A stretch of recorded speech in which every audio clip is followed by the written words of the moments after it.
Tutorial penilaian oleh satuan pendidikan.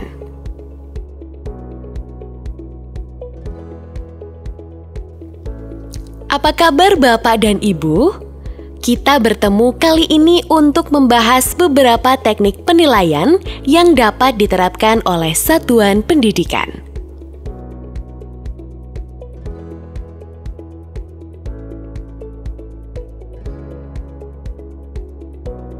Bapak dan Ibu, saat kita berbicara tentang penilaian, seringkali yang terlintas dalam pikiran kita hanyalah kegiatan tes tertulis. Padahal tidak selalu demikian, bukan? Ada berbagai teknik penilaian yang dapat kita pilih. Antara lain, portofolio, tes tertulis, produk, proyek, tes lisan, tes kinerja, tes praktik, dan lain-lain. Berbagai teknik penilaian tersebut di atas dapat dipergunakan oleh sekolah dalam melaksanakan kegiatan penilaian yang menjadi kewenangan satuan pendidikan, seperti penilaian akhir semester atau PAS, penilaian akhir tahun atau PAT, dan ujian sekolah atau US.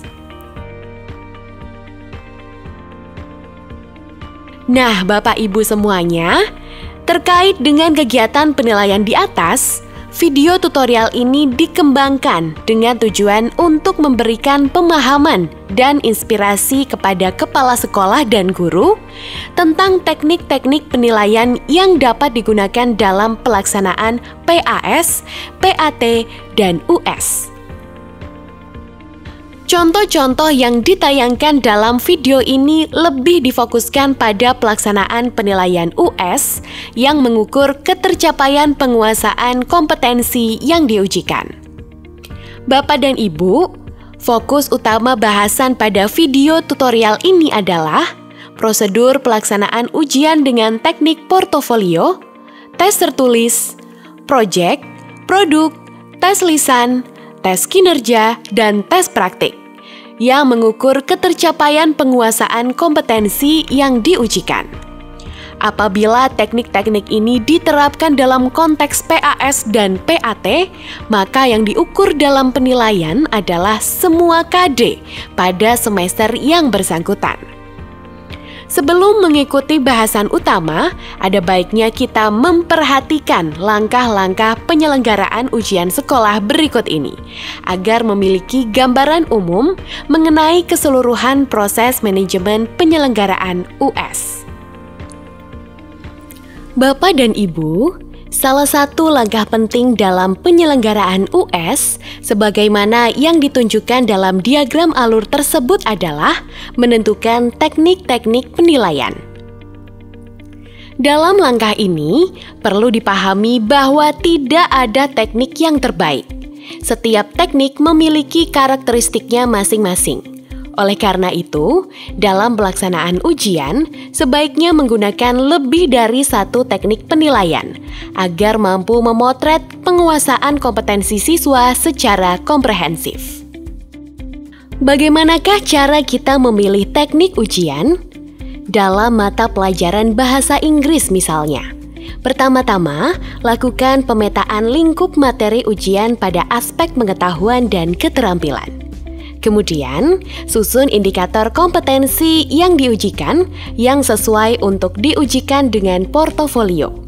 Kompetensi yang diujikan dalam mata pelajaran bahasa Inggris pada contoh tersebut merupakan keterampilan tindakan, yakni menyusun dan menangkap makna teks. Maka teknik yang dapat dipilih untuk digunakan dalam mengukur kompetensi ini adalah portofolio. Bapak dan Ibu, selanjutnya, marilah kita mengikuti pembahasan lebih lanjut mengenai bentuk-bentuk ujian sekolah. Bapak dan Ibu, masih ingatkah dengan penilaian portofolio? Mari kita lihat kembali apa itu penilaian portofolio.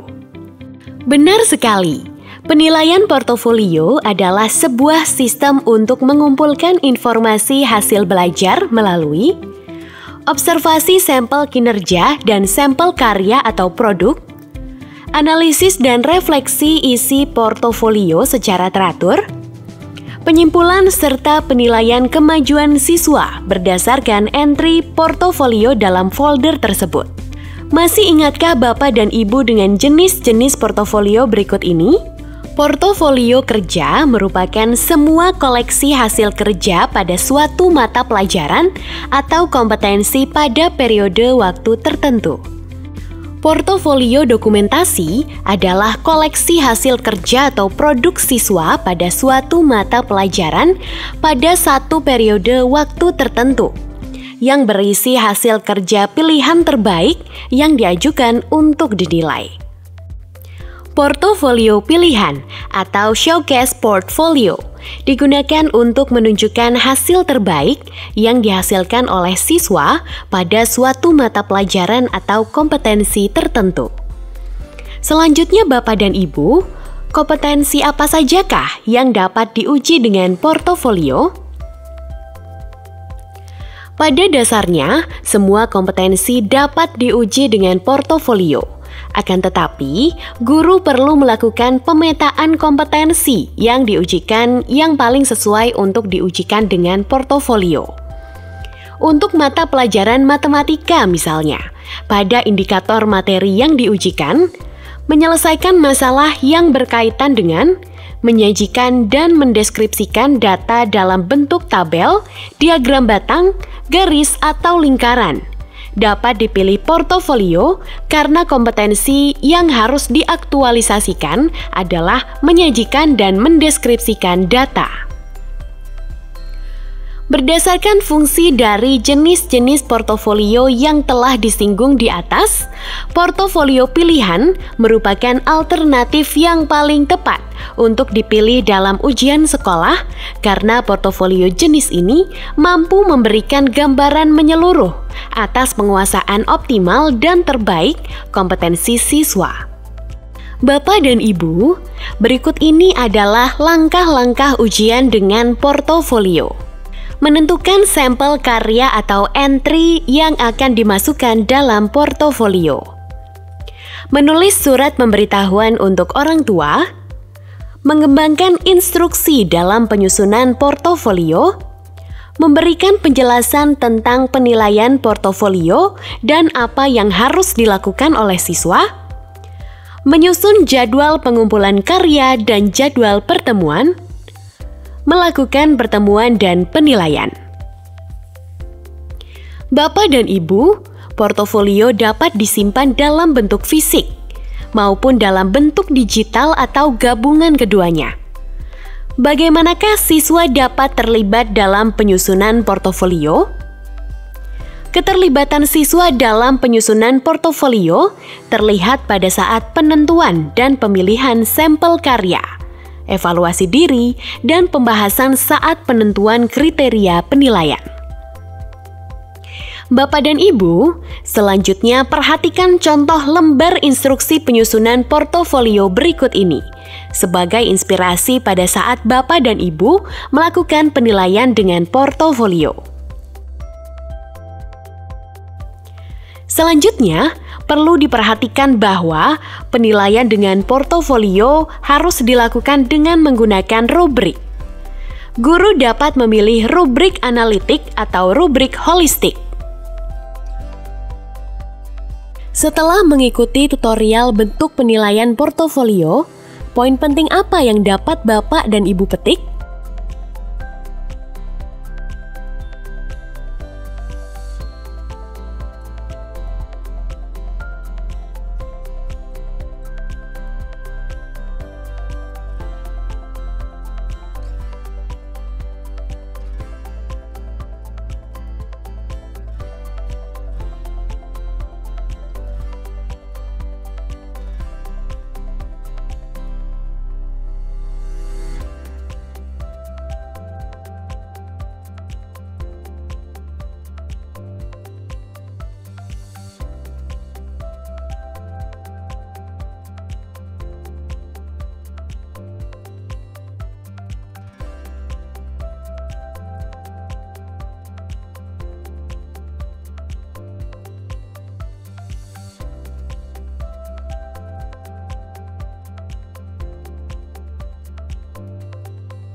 Prosedur ujian dengan bentuk proyek.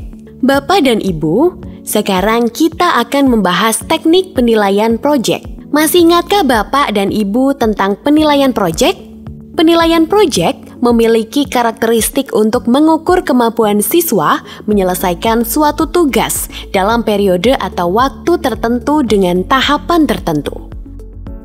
Tugas yang dikerjakan mengikuti fase perencanaan, penyusunan jadwal dan pelaksanaan, presentasi laporan atau publikasi hasil proyek, juga refleksi proses dan hasil proyek. Bapak dan Ibu, penilaian proyek bisa dipilih ketika Bapak Ibu ingin mengukur kompetensi siswa secara holistik, baik pada kompetensi sikap, pengetahuan, dan keterampilan. Mengapa? Karena penyelesaian suatu proyek memerlukan penguasaan pengetahuan dan keterampilan yang baik, serta sikap kedisiplinan dan tanggung jawab yang baik pula. Bagaimana contoh penilaian proyek di mata pelajaran yang Bapak Ibu ampuh? Beberapa contoh yang lain dapat Bapak Ibu perhatikan pada tayangan berikut ini. Sekarang, sudah siapkah Bapak dan Ibu untuk mengembangkan instrumen penilaian proyek? Bapak Ibu, langkah-langkah yang harus diperhatikan adalah menganalisis SKL, menentukan aspek kompetensi yang dinilai atau analisis KI dan KD, mengembangkan instrumen proyek, dan menyusun rubrik. Selain itu, juga perlu direncanakan waktu pelaksanaan ujiannya. Bapak Ibu, langkah selanjutnya marilah kita mulai menyusun instrumen penilaian proyek tersebut. Seperti halnya teknik penilaian yang lain, maka penilaian proyek diawali dengan melakukan analisis standar kompetensi lulusan atau SKL yang akan diukur. Bapak Ibu perlu memastikan bahwa kompetensi yang diukur adalah yang menuntut siswa untuk melakukan rangkaian kegiatan dengan satu tujuan tertentu. Contoh hasil analisis kompetensi dapat Bapak Ibu cermati pada tayangan ini. Berikutnya, langkah yang Bapak Ibu lakukan adalah menyusun instrumen penilaian proyek yang terdiri atas 1. Instruksi tugas yang menuntut siswa untuk melakukan rangkaian kegiatan secara sistematis dan terencana waktunya. 2. Lembar penilaian proyek. Dan 3. Rubrik penilaiannya. Bapak Ibu, penilaian proyek menilai kinerja siswa saat perencanaan, pelaksanaan proyek, dan penyajian hasil. Maka Bapak Ibu perlu menentukan aspek penilaian pada masing-masing tahap tersebut. Bapak Ibu dapat mencermati contoh di tayangan yang merupakan penilaian proyek pada mata pelajaran IPA.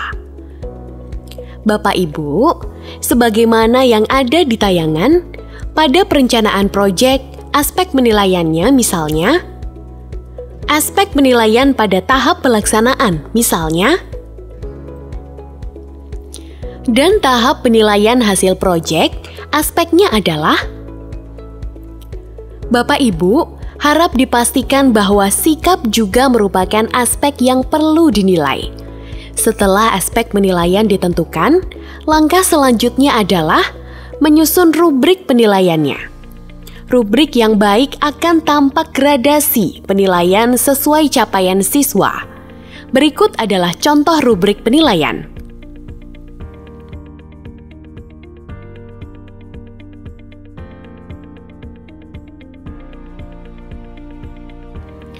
Bapak Ibu, alangkah baiknya jika instrumen penilaian ini disampaikan kepada siswa sebelum mereka mengerjakannya. Hal ini akan memotivasi siswa untuk berupaya maksimal memperoleh capaian terbaik. Berikut disajikan contoh penilaian proyek yang telah dilengkapi dengan penilaian berupa skor.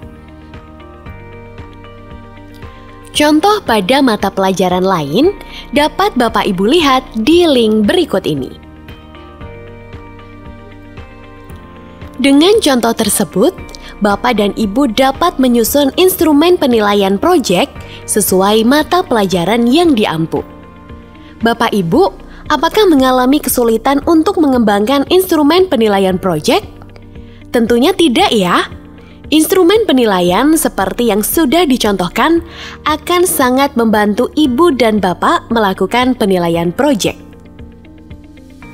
Nah, bagaimana pelaksanaan penilaian proyek? Tugas proyek bisa dilakukan secara individual maupun berkelompok. Bapak dan Ibu bisa memberikan batas waktu kapan hasil proyek siswa akan dipresentasikan atau ditampilkan. Setelah instrumen tugas proyek diserahkan kepada siswa, maka siswa merancang penyelesaian proyeknya sesuai tanggal yang Bapak dan Ibu berikan. Bapak dan Ibu guru dapat menilai perencanaan siswa sesuai rubrik. Bapak Ibu, pada fase penyelesaian tugas proyek, Bapak dan Ibu seharusnya memantau penyelesaian, membantu dengan hal-hal di luar konten proyeknya. Misalnya, memfasilitasi musik untuk proyek karya tari.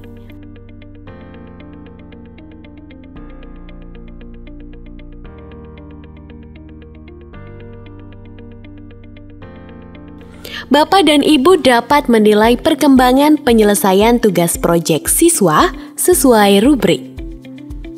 Bapak Ibu, pada fase presentasi atau penampilan hasil proyek, Bapak dan Ibu dapat mengatur jadwal presentasi atau penampilan siswa. Harap diingat, di akhir presentasi atau penampilan, siswa wajib menyampaikan refleksi terkait penyelesaian proyeknya. Bapak dan Ibu menilai presentasi atau penampilan dan refleksi siswa sesuai rubrik. Bapak dan Ibu, pelaksanaan penilaian proyek memang memerlukan waktu yang tidak sebentar.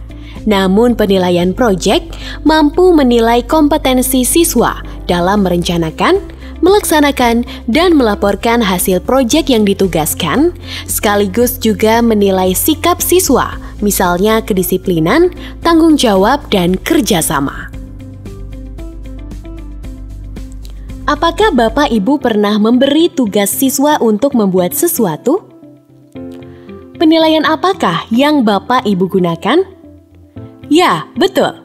Kita menggunakan penilaian produk untuk mengukur keterampilan siswa dalam menerapkan pengetahuan yang dimilikinya ke dalam wujud produk. Apakah semua kompetensi harus diukur dengan penilaian produk? Tentu jawaban Bapak Ibu adalah tidak.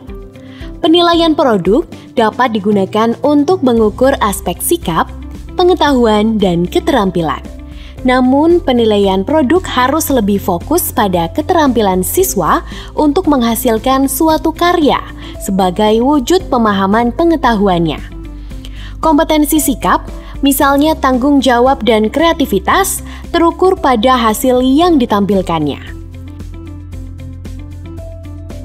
Seperti halnya penilaian dengan teknik lainnya, Bapak dan Ibu perlu menganalisis SKL sebagai awal penentuan keputusan Bapak Ibu menilai kompetensi siswa dengan menggunakan penilaian produk. Bapak dan Ibu tentunya masih ingat, setelah menganalisis kompetensi, langkah-langkah pengembangan ujian produk meliputi menentukan aspek kompetensi yang akan dinilai atau analisis KI atau KD, menyusun instrumen penilaian produk, dan menyusun rubrik.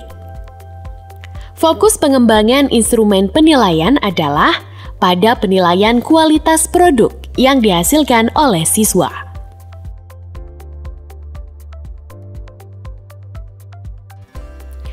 Bapak Ibu sudah siap untuk menyusun instrumen penilaian produk?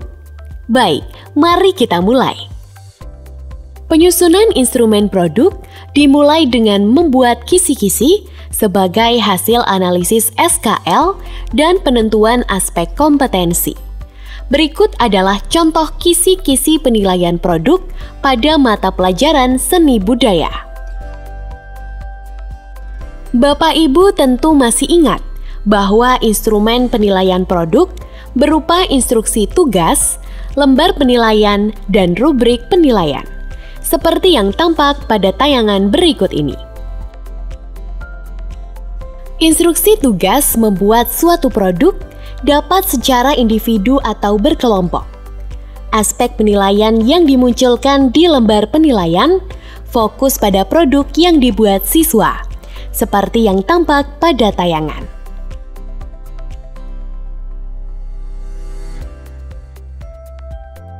Bapak Ibu, rubrik untuk masing-masing aspek penilaian dibuat bergradasi dari capaian yang baik hingga capaian yang kurang dengan deskripsi yang jelas dan mudah dipahami, sehingga mudah digunakan untuk menilai. Contoh-contoh pada mata pelajaran yang lain dapat dilihat juga pada link berikut ini. Bapak Ibu, dengan lembar penilaian dan rubrik seperti yang dicontohkan tadi, akan mudah bagi Bapak dan Ibu untuk menentukan nilai produk yang dihasilkan siswa.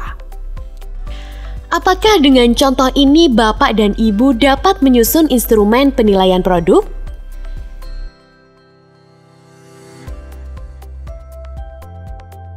Nilai produk siswa merupakan pengolahan skor yang diperoleh untuk masing-masing aspek penilaian. Bapak dan Ibu setelah mengikuti penjelasan tadi, perlukah melakukan penilaian produk? Tentu perlu, karena melalui penilaian produk dapat diukur kemampuan siswa dalam bereksplorasi dan mengembangkan gagasannya melalui kegiatan mendesain, berinovasi, dan berkreasi. Prosedur ujian dengan bentuk kegiatan lain. Halo Bapak Ibu di seluruh Indonesia, apa kabar? Masih dalam keadaan sehat kan?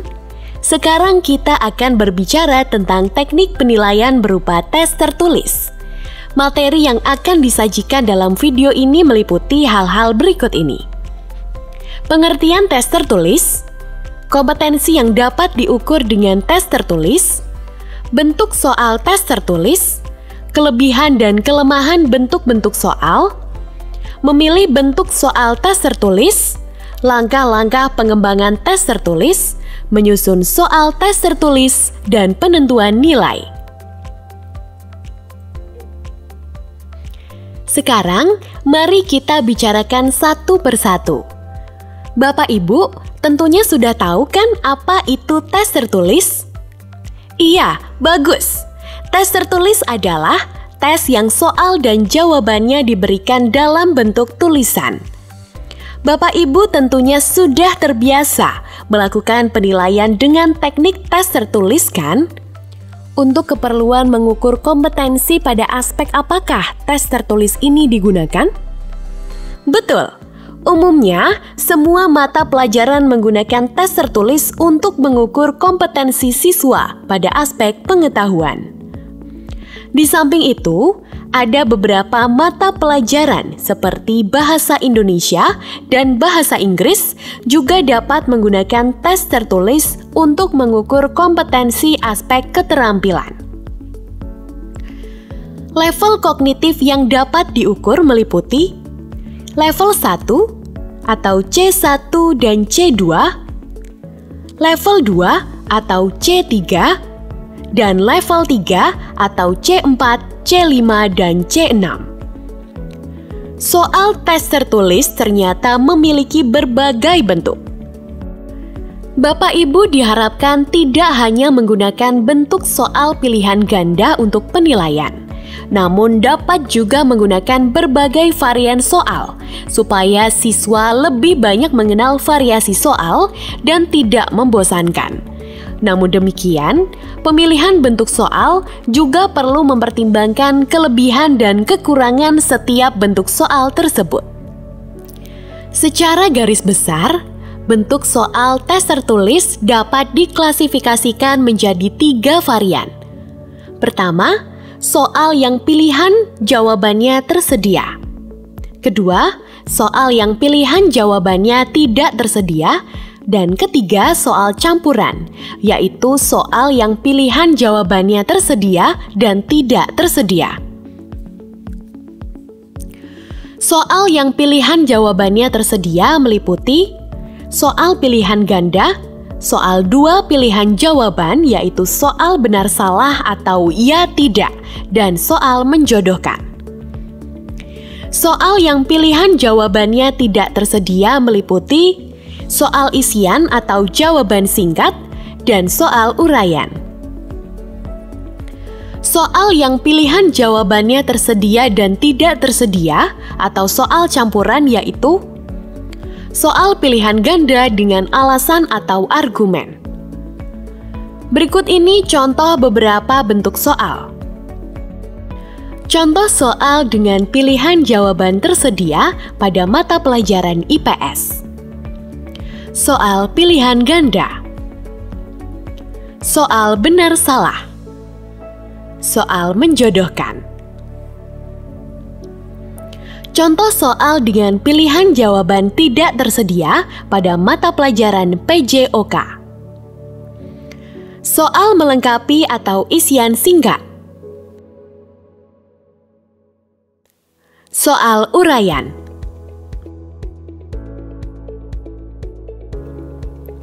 Contoh soal campuran pada mata pelajaran IPA. Contoh soal campuran dengan alasan.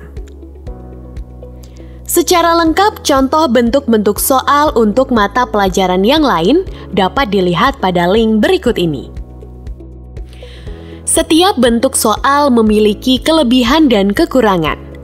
Berikut kelebihan dan kekurangan bentuk-bentuk soal tes tertulis. Kelebihan soal dengan pilihan jawaban tersedia. Dapat menjangkau cakupan materi uji yang banyak, pemeriksaan jawaban siswa lebih mudah dan cepat.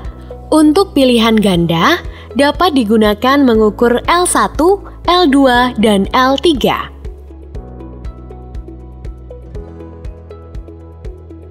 Kekurangan soal dengan pilihan jawaban tersedia. Jawaban yang diberikan siswa belum tentu menggambarkan kemampuan siswa, atau siswa dapat menerka jawaban. Pembuatan soal relatif lebih sulit, perlu menyediakan pilihan jawaban. Kelebihan soal dengan pilihan jawaban tidak tersedia. Jawaban yang diberikan siswa lebih menggambarkan kemampuan siswa. Pembuatan soal relatif lebih mudah, tidak perlu menyediakan pilihan jawaban. Kekurangan soal dengan pilihan jawaban tidak tersedia. Tidak dapat menjangkau cakupan materi uji yang banyak. Pemeriksaan jawaban siswa lebih sulit dan butuh waktu lebih lama. Kelebihan soal dengan pilihan jawaban campuran. Dapat menjangkau cakupan materi uji yang banyak. Argumen yang diberikan siswa dapat menggambarkan kemampuan siswa. Kekurangan soal dengan pilihan jawaban campuran. Pembuatan soal relatif lebih sulit, perlu menyediakan pilihan jawaban dan memastikan jawaban yang perlu argumen. Pemeriksaan jawaban siswa butuh waktu lebih lama. Guru harus memastikan kesesuaian antara pilihan jawaban dengan argumen yang diberikan siswa.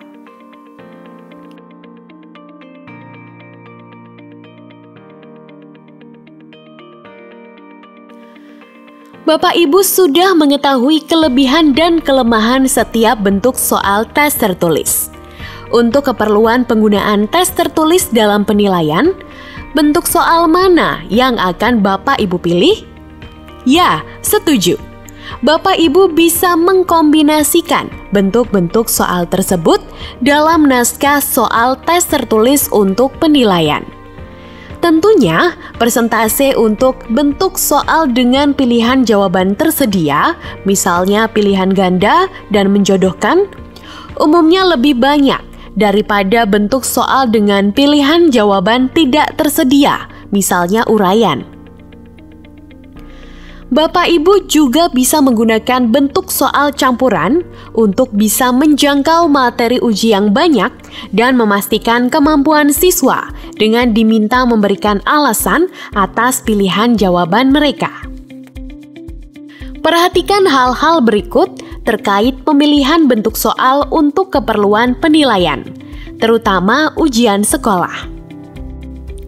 1. Mencakup materi uji yang luas. 2. Menggambarkan kemampuan siswa. 3. Memerlukan waktu pengerjaan sekitar 100-120 menit. Nah, sekarang apa yang perlu dilakukan dalam pengembangan tes tertulis? Berikut ini adalah langkah-langkah pengembangan tes tertulis. 1. Menganalisis SKL dan KI-KD kelas 7, 8, dan 9. 2. Menentukan lingkup materi yang diujikan. 3. Menentukan level kognitif yang diungkap, L1, L2, atau L3. 4. Membuat tabel spesifikasi yang memuat lingkup materi, level kognitif, jumlah soal, dan bentuk soal. 5. Menyusun butir soal yang dilengkapi dengan kunci jawaban dan pedoman penskoran. 6. Melakukan telaah kualitatif. 7. Melakukan uji coba empiris jika dimungkinkan. Contoh soal yang dikembangkan berdasarkan langkah-langkah tersebut akan disajikan pada bagian penyusunan soal tes tertulis. Secara lebih rinci, dapat dibaca modul pengembangan instrumen 9 Mapel. Berdasarkan langkah-langkah pengembangan tes tertulis yang sudah disampaikan, pada kesempatan kali ini difokuskan pada bagian penyusunan soal tes tertulis. Tentunya Bapak Ibu sudah terbiasa dengan pekerjaan penyusunan soal tes tertulis. Apa saja yang perlu diperhatikan dalam penyusunan soal tes tertulis? Betul, ada beberapa petunjuk atau kaidah dalam penyusunan soal tes tertulis. Petunjuk atau kaidah penyusunan soal tes tertulis sesuai bentuk atau varian soalnya adalah sebagai berikut. Sebelumnya disajikan petunjuk atau kaidah umum yang berlaku untuk setiap bentuk soal sebagai berikut. Petunjuk atau kaidah penyusunan soal pilihan ganda.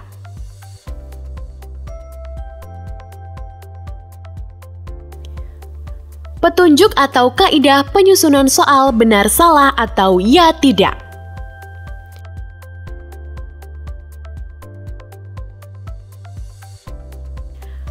Petunjuk atau kaidah penyusunan soal menjodohkan.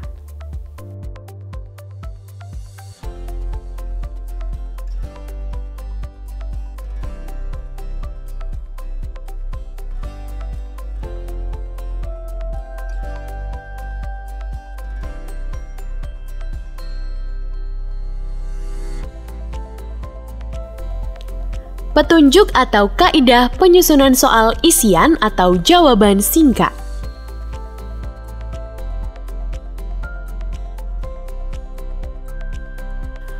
Petunjuk atau kaidah penyusunan soal uraian.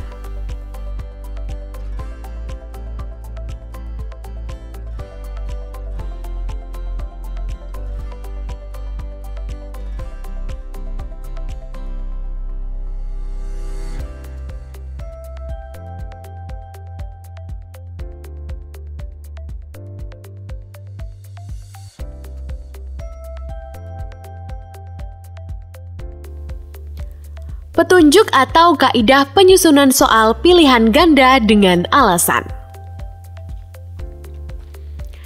Selain itu, pada bagian ini juga disajikan kaidah penentuan stimulus untuk soal penalaran atau L3 beserta contoh soalnya.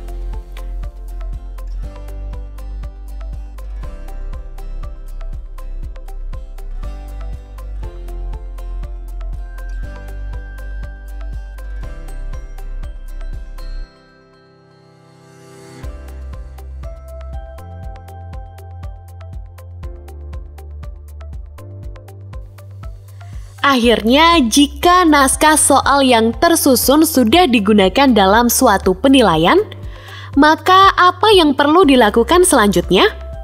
Ya, kita perlu menentukan nilai siswa berdasarkan hasil tes tertulis itu. Untuk menentukan nilai tes tertulis, perlu dilakukan penskoran terlebih dahulu. Penentuan skor bergantung dari bentuk atau varian soal. Bentuk soal 1, yaitu pilihan ganda, benar salah, dan menjodohkan, dan bentuk soal 2 atau isian, skornya dapat ditentukan dari banyak jawaban yang benar. Nilai yang diperoleh untuk bentuk soal 1 ini adalah skor yang diperoleh dibagi skor maksimal dikalikan dengan 100. Bentuk soal 2 atau uraian. Skornya dapat ditentukan dengan menjumlahkan skor perolehan setiap butir soal. Skor setiap butir soal dapat diperoleh dari banyaknya jawaban yang benar sesuai rubrik penskoran. Bentuk soal 3. Skor dapat ditentukan dari banyaknya jawaban yang benar, namun berbeda dengan bentuk soal 1. Jawaban bentuk soal 3 ini dikatakan benar jika pilihan jawaban dan alasan keduanya benar. Terima kasih Bapak Ibu sudah menyimak materi yang disajikan dalam video ini. Apa yang sudah Bapak Ibu peroleh dari tayangan video ini? Yang sudah dipelajari dari tayangan video ini dapat dirangkum sebagai berikut. 1. Tes tertulis merupakan tes yang soal dan jawabannya diberikan dalam bentuk tulisan. 2. Tes tertulis dapat berbentuk pilihan jawaban tersedia, yaitu pilihan ganda, 2 pilihan jawaban, dan menjodohkan. Pilihan jawaban tidak tersedia, yaitu isian, jawaban singkat, dan uraian. Pilihan jawaban campuran, yaitu pilihan ganda dengan alasan. 3. Setiap bentuk soal memiliki kelebihan dan kekurangan. Dalam implementasinya, silakan disesuaikan dengan keperluan. 4. Untuk dapat menghasilkan soal yang baik, maka perlu dikembangkan dengan langkah-langkah yang telah disajikan.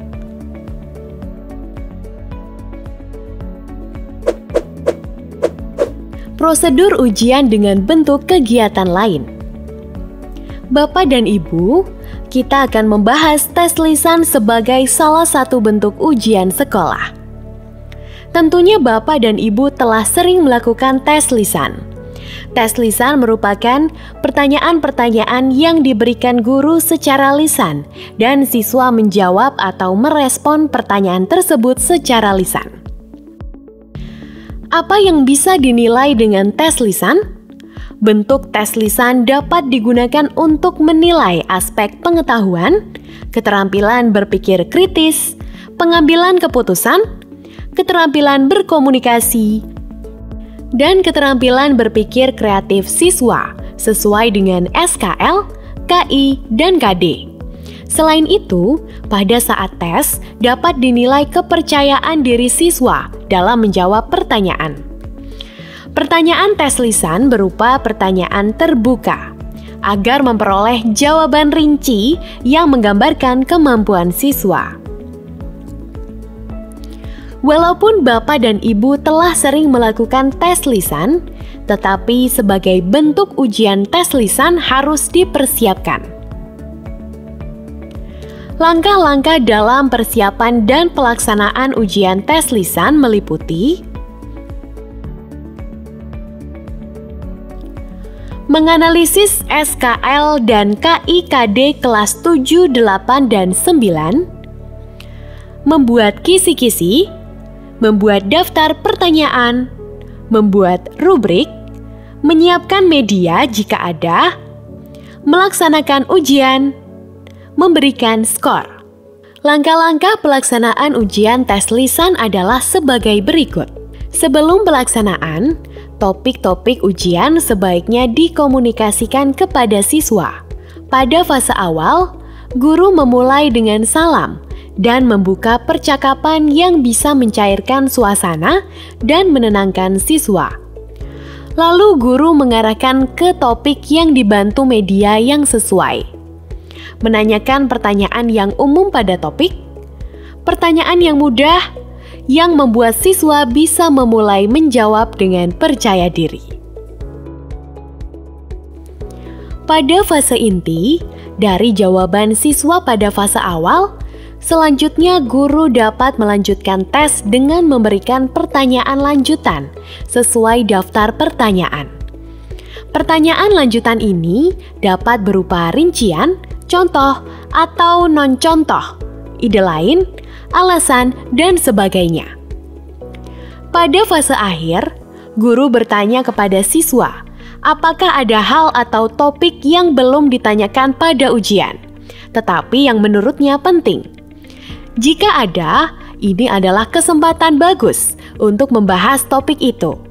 Hal ini juga memberi siswa kesempatan untuk menunjukkan pengetahuan pada topik tersebut.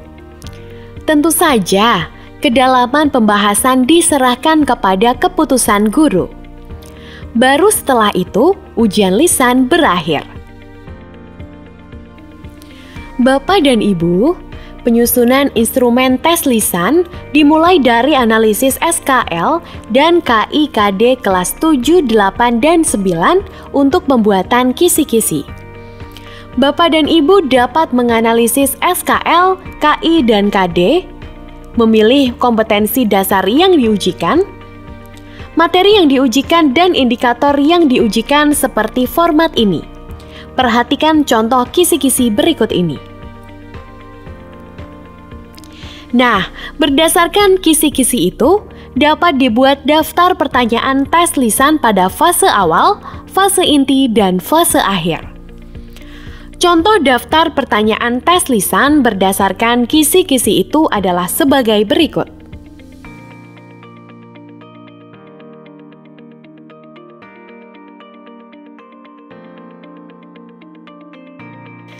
Bapak dan Ibu, untuk menentukan nilai jawaban siswa diperlukan rubrik atau kriteria skor. Cara yang paling mudah untuk alternatif jawaban yang benar, beri angka 4. Kemudian untuk setiap gradasi jawaban yang tidak sempurna, diberi skor 3, 2, dan 1. Berikut adalah contoh rubrik untuk pertanyaan fase inti. Misalnya kamu hendak menyelidiki apakah tegangan pada lampu pijar berpengaruh terhadap kecerahan lampu? Apa yang kamu lakukan? Nah, misalkan siswa yang bernama Aprilio Simakarya berhasil menjawab benar, maka skor dia adalah 4 atau nilai 100 atau predikat baik sekali pada indikator tersebut.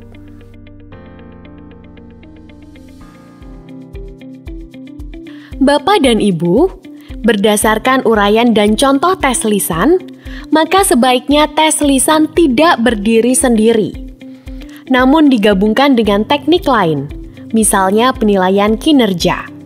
Hal ini dimaksudkan agar guru memperoleh data yang lebih valid tentang kemampuan sebenarnya siswa. Sekali lagi, tes lisan dilakukan dengan model tanya-jawab secara lisan antara guru dan siswa. Dan berdasarkan jawaban siswa, guru dapat menilai pengetahuan dan keterampilan berpikir siswa sesuai SKL. Pertanyaan hendaknya dipilih yang menghasilkan jawaban uraian lisan. Sebaiknya guru tidak langsung bertanya sesuai indikator, tapi guru mulai dengan menyapa, bertanya hal umum, lalu bertanya tentang materi yang mudah dikuasai siswa. Langkah-langkah persiapan dan pelaksanaan ujian tes lisan meliputi menganalisis SKL dan KI-KD kelas 7, 8, dan 9, membuat kisi-kisi, membuat daftar pertanyaan, membuat rubrik, menyiapkan media jika diperlukan, melaksanakan ujian, dan memberikan skor. Bapak dan Ibu, Salah satu bentuk ujian sekolah yang seharusnya digunakan adalah tes kinerja atau performance test. Tes kinerja berupa 1. Perintah kepada siswa untuk menyelesaikan masalah yang nyata atau kontekstual yang dapat diselesaikan dengan material atau bahan yang ada di sekitar siswa. 2. Format untuk menampilkan temuan siswa, misalnya format kesempatan penampilan atau penyajian, format tabel, format grafik, foto, gambar, dan lainnya. Serta 3. Kriteria penilaian atau rubrik. Tes kinerja dapat menitikberatkan pada praktik, misalnya karya tari, produk, misalnya hasil pemecahan masalah volume cat untuk mengecat sebuah rumah, atau kedua-duanya. Dengan demikian, tes kinerja ini dapat digunakan untuk mengukur sikap, pengetahuan, dan keterampilan sesuai SKL. Berikut adalah contoh-contoh tes kinerja. Menyiapkan, mengolah, dan menyajikan telur balado pada mata pelajaran prakarya. Pada tes ini, siswa dinilai penyiapan alat dan bahan, proses memasak, kualitas produk yakni hasil telur balado, dan sikap kerjanya. Tes kinerja pada mata pelajaran seni budaya misalnya, membuat dan menyajikan karya tari kreasi dengan kostum dan musik yang sesuai dan durasi waktu yang telah ditentukan. Pada tes kinerja ini, siswa dinilai hasil rancangan tari, tampilan tarinya, dan sikap saat menampilkan tari. Contoh lain tes kinerja pada mata pelajaran PKN, misalnya, membuat video diri ketika mengamalkan sila-sila Pancasila di lingkungan masyarakat dalam kehidupan sehari-hari. Pada tes ini, siswa dinilai proses pengamalan Pancasila dan produk video yang dihasilkan. Tes kinerja pada mata pelajaran PJOK, misalnya, melakukan lompat jauh dengan teknik yang sesuai dan hasil lompatan maksimal. Di sini, siswa dinilai teknik lompatannya, hasil lompatannya, dan sikap saat melakukan lompatan. Pada mata pelajaran IPA, tes kinerja dapat berupa merancang dan melakukan percobaan pengaruh tegangan terhadap nyala lampu.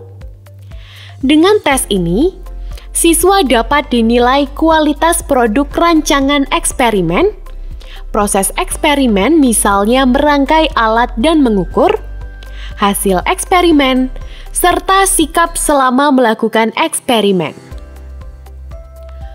Pada mata pelajaran matematika, tes kinerja dapat berupa mengukur luas tembok berdasarkan maket skala 1:6 dan menentukan volume cat yang dibutuhkan untuk mengecat permukaan tembok bangunan tertentu. Dengan tes kinerja ini, siswa akan dinilai proses pengukuran, produk hasil pengukuran dan perhitungan, serta sikap saat melakukannya. Untuk mata pelajaran Bahasa Indonesia, tes kinerja dapat berupa membuat dan menampilkan puisi. Siswa dinilai dari produk puisi yang dibuatnya, penampilan saat membacakan puisi, dan sikapnya.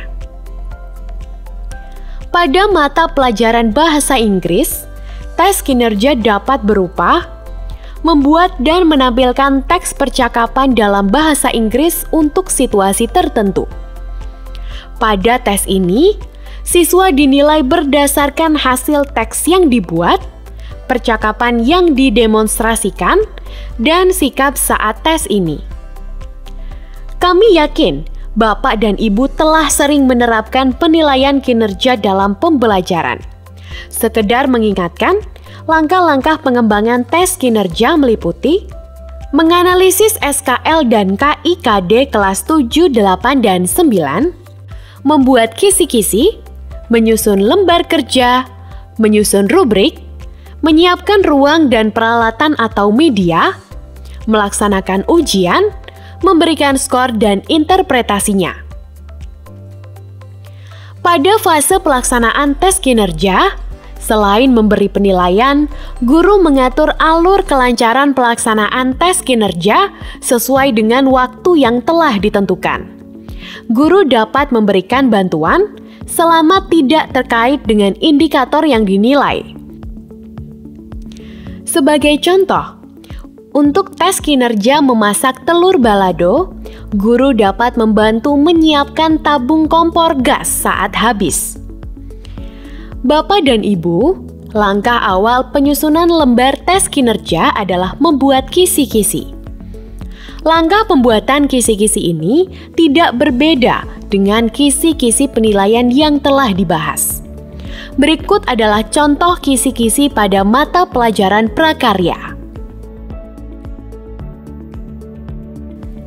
Nah, berdasarkan kisi-kisi tersebut, Bapak dan Ibu dapat membuat lembar tes kinerja dan rubrik. Lembar tes kinerja berupa perintah atau tugas yang diberikan kepada siswa untuk dikerjakan dengan durasi waktu tertentu. Lebih baik dalam lembar tes kinerja disertakan aspek yang dinilai. Bapak dan Ibu dapat memperhatikan contoh lembar tes kinerja pada mapel prakarya sesuai dengan kisi-kisi yang telah ditayangkan sebelumnya. Bapak dan Ibu, seperti halnya bentuk ujian portofolio atau tes lisan, untuk menentukan nilai siswa diperlukan rubrik atau kriteria skor. Berikut adalah contoh rubrik sesuai dengan lembar penilaian kinerja pada mata pelajaran prakarya pada tayangan sebelumnya.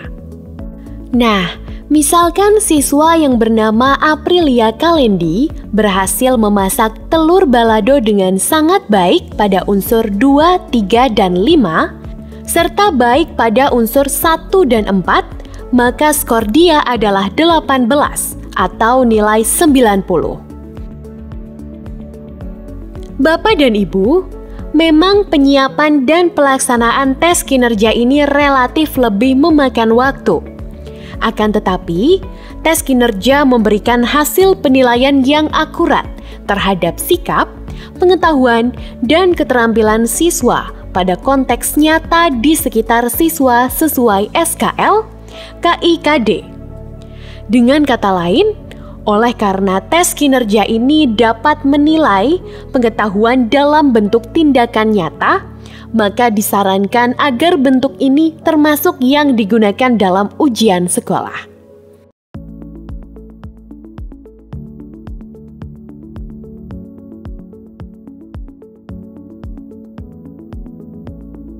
Bapak dan Ibu, mari kita bahas tes praktik sebagai salah satu bentuk ujian sekolah. Tes praktik merupakan penilaian yang menuntut respon berupa keterampilan melakukan suatu aktivitas sesuai dengan tuntutan kompetensi. Respon aktivitas tersebut dinilai dengan rubrik. Dengan demikian, aspek yang dinilai dalam tes praktik adalah kualitas proses mengerjakan atau melakukan suatu tugas. Aktivitas yang dinilai ini masuk dalam ranah keterampilan. Selain itu, dalam tes praktik dimungkinkan penilaian sikap, misalnya kesungguhan melakukan sesuatu.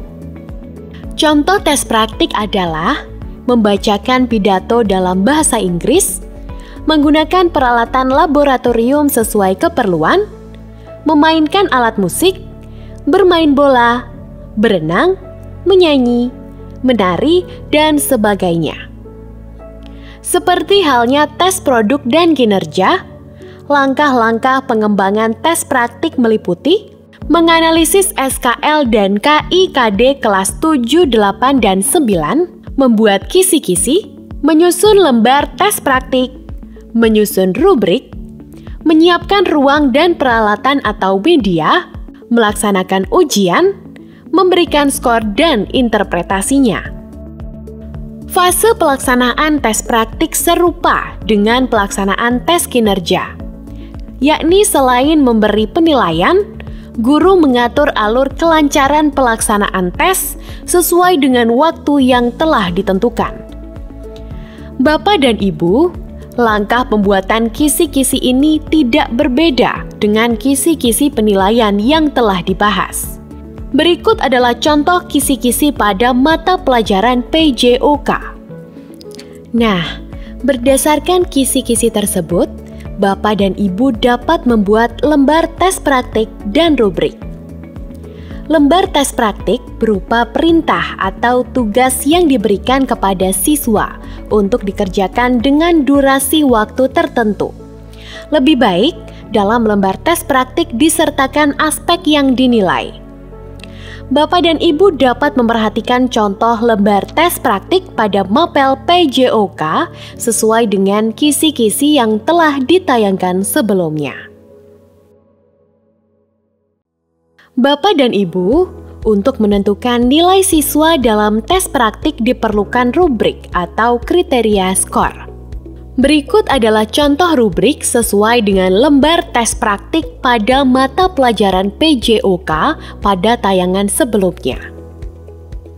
Nah, misalkan siswa yang bernama Danis Zunki berhasil melakukan gerakan silat dengan sangat baik pada unsur 1, 2, dan 5, serta baik pada unsur 3 dan 4, maka skor dia adalah 18 atau nilai 90.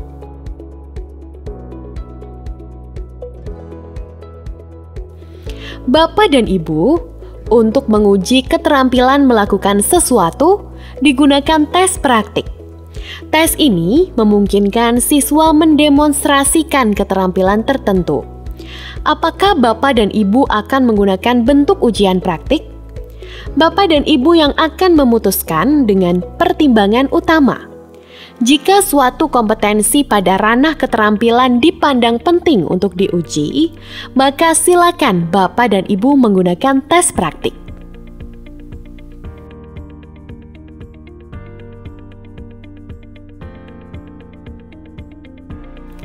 Bapak Ibu, kita telah membahas berbagai teknik penilaian yang dapat digunakan untuk mengukur kompetensi siswa sesuai SKL. Setiap teknik tersebut memiliki karakteristiknya masing-masing. Yang perlu ditekankan di sini bahwa Bapak dan Ibu jangan hanya menilai aspek pengetahuan saja atau keterampilan saja. Tetapi, pastikan bahwa teknik penilaian yang digunakan mengukur seluruh kompetensi secara menyeluruh. Bapak Ibu, setiap ujian akan memberi beban kepada siswa, baik tenaga, pikiran, maupun waktu. Oleh karena itu, disarankan Bapak dan Ibu, semua mata pelajaran membahas dan merencanakan bersama tentang pelaksanaan ujian. Sangat dimungkinkan, suatu penilaian kinerja menggabungkan 2 atau lebih mata pelajaran dengan penekanan penilaian yang berbeda. Misalnya, tugas kinerja siswa membuat maket rumah dengan skala 1:6 akan dapat dinilai untuk mata pelajaran prakarya, matematika dan bahasa Indonesia, seperti contoh pada tayangan. Berdasarkan penjelasan tersebut, pasti Bapak dan Ibu bisa memahami karakteristik masing-masing teknik penilaian. Pemilihan teknik penilaian untuk mengukur kompetensi siswa dilakukan dengan mempertimbangkan hal-hal sebagai berikut. 1. Analisis SKL. 2. Aspek yang akan diukur. 3. Kemampuan siswa. 4. Instrumen dan daya dukung yang tersedia di sekolah.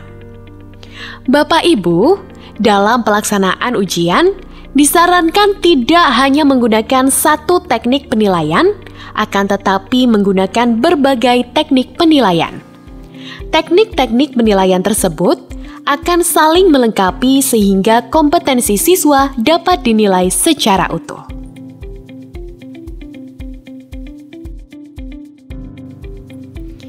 Bapak Ibu, setelah melakukan penilaian dengan berbagai teknik penilaian, perlu dilakukan pengolahan nilai. Secara teknis, pengolahan nilai dapat dilakukan sebagai berikut. Nilai ujian mengukur aspek pengetahuan dan keterampilan. Sedangkan nilai sikap selain diperoleh secara tidak langsung dari teknik-teknik yang sudah dipaparkan, juga melalui observasi, penilaian diri, dan penilaian antar teman. Bapak Ibu, bagaimana hasil ujian dapat dimanfaatkan dan dilakukan tindak lanjut untuk kepentingan siswa, guru, dan sekolah? Pemanfaatan hasil penilaian bagi siswa adalah mengetahui capaian kompetensinya dan tindak lanjutnya adalah meningkatkan kapasitas belajarnya.